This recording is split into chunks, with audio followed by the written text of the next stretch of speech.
အာနီစလော့ဘေတီစင်သက်တော်မလဲလုံးဝမျက်စိလေးလောက်မှာပဲမနေ့ကချန်ပီယံယူခဲ့တဲ့အသင်းကဒိတ်ဒိတ်ကျဲကစားသမားတွေအများကြီးကိုခေါ်ယူအားဖြစ်ပြီးတော့မနေ့ကဦးဆောင်ခဲ့တဲ့နီးပြတွေပြန်ဦးဆောင်နေပြီမြဲ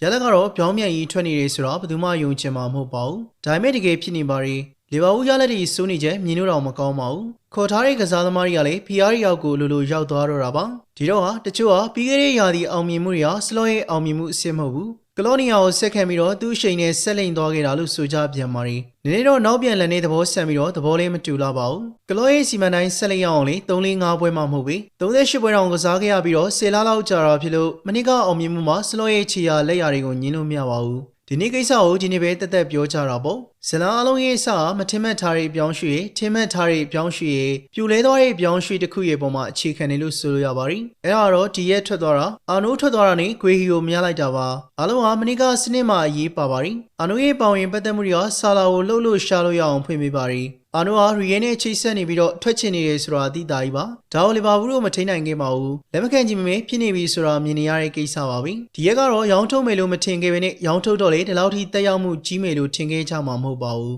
အထူးသဖြင့်ဘက်လိုလူမျိုးပြန်ခေါ်ထားတဲ့အခါမှာပေါ့ဒါပေမဲ့ဒီရက်ဘိုင်ယံမှာလှုပ်ပြနေတာတွေကိုကြည့်လေဘက်ယုံကန်နေရတာမြင်လေ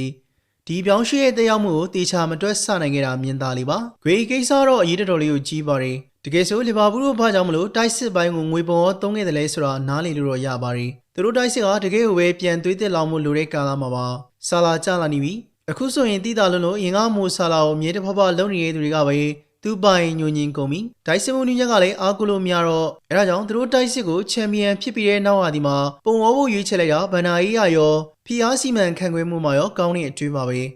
ဒါပေမဲ့ဒီလောက်ထိအခါဆင်းသွားမယ်လို့တော့လီဗာပူးကဆရာကြီးအားလုံးတွေးခဲ့ကြမယ်မထင်ပါဘူးဆလော့ကခေါ်ယူမှုတွေလိုသေးတယ်လို့ထုတ်ပြောနေခဲ့တာဟာကွင်းလင်ခန်းစင်းနဲ့ခန်းစပိုင်းတွက်လောက်တာဖြစ်ပြီးတော့အဲ့ဒီမှာထီထီရောက်မလုံနိုင်ခဲ့ပါဘူးခေါ်ခဲ့တဲ့ frame မှာအာနိုးရဲ့အားနည်းချက်မှာပိုအားကောင်းလားဆိုတော့မဟုတ်သလိုအာနိုးအားသာတဲ့နေရာမှာလေအာနိုးလောက်သူကမဟုတ်ပြန်ပါဘူးဒဏ်ရာပြဿနာပါရှိလာတဲ့ခါမှာစပိုစလိုင်းကအဲ့နေရာထိဝင်ကစားပေးရပါတယ်အဲ့ပြင်ကာကက်ကပါ